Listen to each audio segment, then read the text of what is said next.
श्रीमान् वेङ्कटनाथार्य कवितार्किककेसरी वेदान्ताचार्यवर्यो मे सन्निधत्तां सदा हृदि. அகில சிதச்சித் வஸ்து சேஷியான ஸ்ரீயப்பதிக்கு அனன்யார்க நிரூபாதிக சேஷபூதனாய் அந்தமில்லாத பேரின்பத்தில் நித்திய சூரிகளோடு இருந்துண்டு எம்பெருமானையும் தாயாரையும் நம்ம அனுபவிக்கணும் அப்படிங்கிறதுக்கு விபவத்திலும் சரி அர்ச்சையிலும் சரி ஸ்ரீ சுவாமி தேசிகன் நம்மளுடைய உஜ்ஜீவனத்திற்காக அரும்பாடுபட்டிருக்கார். இதை நம்மாழ்வார் திருவருத்தம் முதற் பிரபந்தத்திலேயே 26வது பாசுரத்தில் நானிலம் வாய்க்கொண்டு எப்பாலைக்கும் சேமத்ததே அப்படிங்கிற பாசுரத்தில் சுசூபிச்சு காமிச்சிருக்கார். எப்படின்னா, கிட்டக்க இருக்கிறது இது, தூரத்தில் இருக்கிறது அது, நடுவில் இருக்கிறது உது அப்படின்னு சுசூபிச்சிருக்கார். எப்படின்னா, ஆழ்வார்களுக்கு அப்புறம் தோன்ற இருப்பது நாதமுனிகள் முதலான ஆச்சாரியர்கள் அவதாரங்கள். அப்பாலது என்ற சொல்லுக்கும் எப்பாலைக்கும் சேமத்ததே அம்பூந்தேன் இளஞ்சோலை என்ற சொற்றொடருக்கும் திருத்தன்காவில் தோன்ற இருக்கும் சுவாமி தேசிகன் திரு அவதாரத்தை உணர்த்துவதோடு ஆழ்வார் ஆச்சாரியர்களால் உலகுக்கு ஏற்படும் நன்மைகள் அனைத்தும் முழு வடிவில் விளங்கப் போவதாக, அதாவது தேசிகனுக்கு பிற்காலத்தில் விசேஷம் இருக்க இடம் இல்லை என்பதும் இதிலேருந்து தெரிவிக்கிறார். அதாவது ஸ்ரீ நிகமாந்த மகாதேசிகனுக்கு முன் ஆழ்வார்களும் ஆச்சாரியர்களும், அதற்கப்புறம் தேசிகனுக்கு பிறகு அவரை போல எந்த ஆச்சாரியர்களும் அவதரிக்கப் போவதில்லை அப்படிங்கிறத இதில் சுசூபிச்சு காமிச்சிருக்கார்.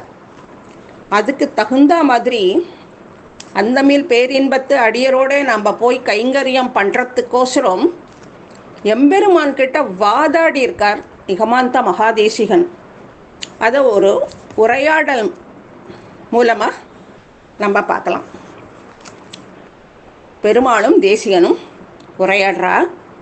எப்படின்னா, பெருமாள் கேட்குறார், ஓய் தேசிகரே, நீர் கேட்கும் பரம புருஷார்த்தம் பரமைகாந்திகளான ஞானிகளால் தான் அடைய முடியும்.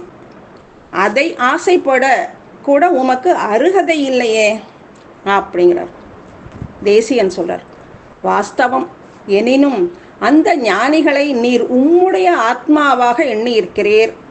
அவ்வளவு மகிமை பொருந்திய அந்த ஞானிகளை சேர்ந்தவன் அடியேன். ஆகையால் அடியேன் ரட்சிக்கப்பட வேண்டியவன். பெருமாள் கேட்கிறார், வாரீர் தேசிகரே, என்னை அனுபவிக்கக்கூடியவர்கள் திருமகள், மண்மகள், நீலை, நித்தியசூரிகள், முக்தர்கள், இவர்கள்தானே.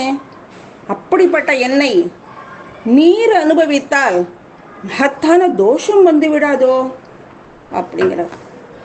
தேசிகன், நன்றாக இருக்கிறது சுவாமி. தேவரவருடைய பரிசுத்தமான திருவடியிலிருந்து உண்டான கங்கையானது நாய் முதலிய அசுத்த ஜந்துக்களால் தீண்டப்பட்டால் அதற்கு என்ன அசுத்தம் வரும் சுவாமி? அப்படியே அசுத்தனான நான் தேவரீரை அனுபவிக்கிறதுனால ஒரு தீங்கும் நேரிடாது உமக்கு. பெருமாள், தூப்புல்மணியே, நீ சொல்வது வாஸ்தவம்தான்.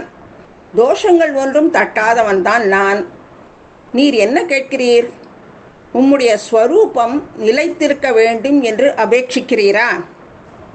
தேசிகன், இல்லை இல்லை, அதுதான் தேவருடைய சகஜமான காருண்யத்தால் நிர்ஹேதுகமாக ஒரு வியாஜ்யத்தையும் அபேட்சிக்காமல் நிலைத்திருக்கிறதே. பெருமாள், ஓஹோ, அப்போது உம்முடைய ரட்சண வரத்தை ஏற்றுக்கொள்ள வேண்டும் என்கிறீரா? அதற்கு ஏதாவது ஒரு சிறு நல்ல காரியம் செய்யுங்கணும். அந்த அல்ப வியாபாரம் இல்லாமல் நான் ரட்சிக்க முடியாது என்பது உமக்கே நன்றாக தெரியுமே. ஆகையால் ஏதாவது நல்ல காரியம் செய்வது போல் ஒரு வேஷமாவது போட்டு நடியும். தேசியன்: ஹே நாதா, தேவரீர் இந்த சம்சார நாடகத்தில் வெகு ரசிகர். ஜீவன் யார், ஈஸ்வரன் யார் என்கின்ற சாமானிய ஞானம் கூட இல்லாத நான் பகவத் பக்தர்களைப் போல் வேஷம் போட்டுக்கொண்டு இந்த சம்சார நாடகத்தில் நடிக்கிறேன். இதையே ஒரு வியாஜமாக கொள்ளும். பெருமாள்: தூப்புள்ளம்மானே, உம்முடைய அபராதங்கள் எண்ணிலடங்காமல் இருக்கு. இதை பார்த்து நான் செயலற்று நிற்கின்றேனே, என்ன பண்றது? தேசிகன்: தேவரீர் மகா அபராதிகளையும் ரட்சித்திருக்கிறீர். ஒருமுறை என்னை ரட்சிப்பாயாக என்று அபேட்சித்தால் அதுவே போதும் உமக்கு. அந்த ரட்சணத்திற்கு நான் மட்டும்தானா விலக்கு? எனக்கு கர்மயோகம், ஞான யோகம், பக்தி யோகம் ஒன்றிலும் சக்தி இல்லை. காமக்ரோதங்களாலே பரிபூர்ணனாய் இருக்கிறேன் நான். அயோத்தியில் பிறந்ததையே எண்ணி அந்த ஜனங்களை ரட்சித்தா போலே தேவரீர் அவதரித்த ஸ்தலத்தில் வாழ பிறந்த என்னையும் ரட்சிக்க வேண்டும். பெருமாள்: தேசவாசமே போராது தேசிகரே, ஏதா ஒரு உபாயத்தை செய்யும். தேசியன்: ஹே முகுந்தா, முன்னமேயே என்னுடைய ஆச்சாரியர்கள் தேவரீர் திருவடிகளில் என் ரக்ஷாபரத்தை சமர்ப்பித்து விட்டார்களே. ஆகையால் நான் மறுபடி செய்வது என்ன இருக்கிறது? பெருமாள்: ஆச்சாரியர்கள் உம்முடைய வரத்தை என்னிடம் சமர்ப்பித்து விட்டார்கள், நானும் அங்கீகரித்து விட்டேன். இருந்தாலும் நீர் பிரபத்தியான பிறகு கூட மகத்தான பாபங்களை செய்து வருகிறீர். அப்படிப்பட்ட மகா பாபியான உம்மை எப்படி ரட்சிக்கிறது? என்னமோ யோசனையாகத்தான் இருக்கிறது எனக்கு. தேசியன்: நான் மகா அபராதியாக இருந்தாலும் பிரபன்னன் என்கின்ற பெயர் வாங்கிவிட்டேன். ஆகையால் இந்த பெயரை நான் வைத்து கொண்டதற்கு மட்டுமாவது நீர் என்னை காப்பாற்றியாக வேண்டும். இல்லையாகில் பெருமாள் சரணாகதனை ரட்சிக்கிறது ரொம்ப அழகாக இருக்கிறது என்று அபவாதம் வந்துவிடும் உமக்கு. அந்த அபவாத நிவர்த்திக்காகவாவது என்னை ரட்சிக்க வேண்டும். பெருமாள்: மகா பாபியான உம்மை ரட்சிக்கிறதை விட எனக்கு அபவாதமே மேல் தேசிகரே. தேசியன்: ஹே குணாநிதியே, அபச்சாரப்பட வேண்டாம். என் பேரில் உள்ள கோபத்தினால் இப்படி சொல்லுகிறீர். தயாதி குணங்களோடு நன்கு யோசித்து பாரும். என்னை விட்டு விடுவது நல்லதா அல்லது அங்கீகரிப்பது நல்லதா என்று அப்பொழுது தெரியும் உமக்கு. பெருமாள்: ஓய் தேசிகரே, நன்றாக யோசித்தேன். நீர் பாபத்தை செய்வதை நிறுத்த மாட்டேன் என்கிறீர். என்ன மனதில் யோசித்தாலும் இப்படிப்பட்ட மகா பாபியான உம்மை அங்கீகரிக்க தோன்றவில்லை. உம்மை விடுவதே மேல். சர்வஸ்வதந்திரனான எனக்கு இதனால் ஒரு அனிஷ்டமும் வாராது. வருமானால் நீரே சொல்லும். தேசியர்: ஹே சுவாமின், நன்றாக சொன்னீர். நீர் என்னை விட்டுவிட எண்ணினால் ஜெகப்பிரசித்தி பெற்ற உம்முடைய தயை, க்ஷமை, சீலம், ஔதாரியம், ஆஸ்ரித வாத்சல்யம் இப்பேற்பட்ட இந்த குணங்கள் உம்மை விட்டு என்னோடு வந்துவிடும். பெருமாள்: ஓய் தேசிகரே, சரணாகதன் மகா பாபியாயிருந்தாலும் அவனை ரட்சிக்கிறேன் என்று எங்கு சொல்லியிருக்கிறேன்? தேசியன்: ஹே பகவானே, சமுத்திரக்கரையிலும் அர்ஜுனன் தேர்தட்டிலும் எல்லோருடைய மத்தியிலும் சரணாகதனை ரட்சிக்கிறேன், அவனை ஒரு காலம் கைவிடேன் என்று சொன்னது பொய்யாக உம்முடைய வார்த்தையை நம்பி மகா அபராதியாக இருந்தாலும் நான் சரணாகதனாகிவிட்டபடியால் ஒரு பயமும் இல்லாமல் இருக்கிறேன் என்று நீர் அறியும். முதலடியிலிருந்து ரொம்பவும் கஷ்டப்பட்டு இந்த நிலையில் என்னை கொண்டு வந்து விட்ட பிறகு என் பாவங்களுக்கு பயந்து இதரர்களைப் போல, அதுவும் பிராட்டி முன்னிலையில் என்னை கைவிட்டீராகில் நீர் பட்ட பிரயாசங்கள் அனைத்தும் வீணாகி விடுமே. பெருமாள்: போய் தூப்பில் குல விளக்கே, இங்கே வாரும். நான் தான் உம்மை அங்கீகரிக்க முடியாது என்றேனே, ஏன் விடாது என் காலை கட்டி கொண்டு விட மாட்டேன் என்கிறீர்? மோட்சத்தை விட்டால் வேறே பலன்களே இல்லையா? கைவல்யம், அதாவது ஆத்ம அனுபவம், ஸ்வர்க்கம், இப்படி நிறைய சுகங்கள் இருக்கே, ஏதையாவது ஒன்றை அனுபவியுமே. தேசியன்: ஹே நாதா, தேவரீரே என்னை தூப்புல் குல விளக்கே என்று கூப்பிட்டீர். இந்த விளக்கு ஸ்வர்க்கம், கைவல்யம் இவைகளையெல்லாம் அழியக்கூடிய ஆனந்தங்கள் என்று அறிந்தும் மோட்சம் மட்டுமே அழியாத பேரின்பம் என்பதையும் அறிந்துள்ளேன். அதாவது தேவரீருடைய அனுபவம்தான் எனக்கு தெரிகிறது, எனக்கு அதுதான் தெரிவிக்கிறதும் கூட. அதனால் நான் தேவருடைய திருவடிகளில் விடாது பற்றுகிறேன். அதனால் அதை கொடுத்து அடியேனை ஆட்கொள்ள வேண்டும் சுவாமி. பெருமாள்: போய் தூப்புல் குலத்தரசே, இவ்வளவு கஷ்டப்பட்டு உம்மை காப்பாற்றுவதால் எனக்கு என்ன லாபம்?